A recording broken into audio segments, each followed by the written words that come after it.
Құрметті Жетісай ауданының адам мәдениетін дамыту бөлімінің басшысы Тұрсын Әзіретұлы, әдіскерлер, мектеп басшылары, барлықтарыңызды Дінмұхамед Қонаев атындағы нөмір 9-шы IT мектеп-лицей ұжымының атынан той мерекелеріңізбен шын жүректен құттықтаймын.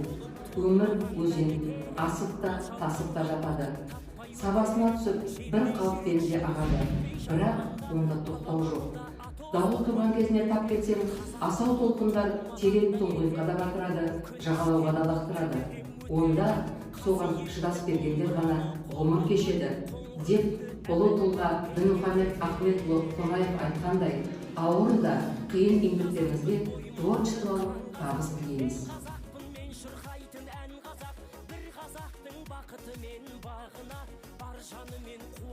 Құрметті ер азаматтар, сіздерді бүгінгі отан қорғаушылар мерекесімен шын жүректен құттықтаймын.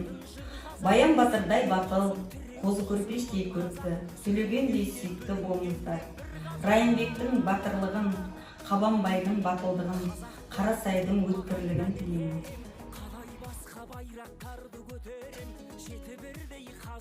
Біздің тәуелсіздігіміз бен тұтастығымызды, тыныштығымыз бен бейбіт тірлігімізді қас-қақпай күзетіп тұрған, халқымызға қорған бола білген жігерлі жігіттеріміз бен ұлттық әскеріміздің айбыны асқақтай берсін.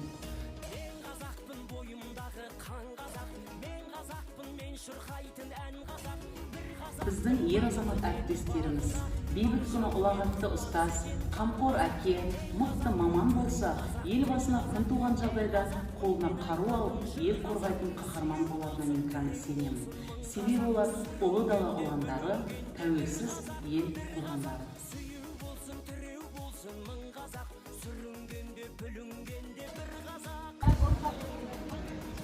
Арыстандай келбетті, жолбарыстай жүректі, қырандай қырағын намысқой ер азаматтарымызға жігерлеріңіз мұқалмасын, асқақ шыңдарды бағындырып, шығар тұғырларыңыз беттей берсін дегім келеді.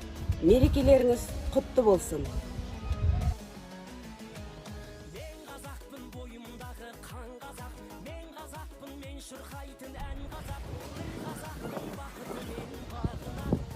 Бүгін даңқты көшбасшы, Қазақстан Республикасының мемлекеттік сыйлығының лауреаты, Кеңес одағының батыры, жазушы Бауыржан Момышұлының мына нақыл сөзін тілге тиек етпекпін. Ерлік елдің қасиеті, жүректілік жігіттің қасиеті. Батыр, ержүрек азаматтарымыз, мереке құтты болсын.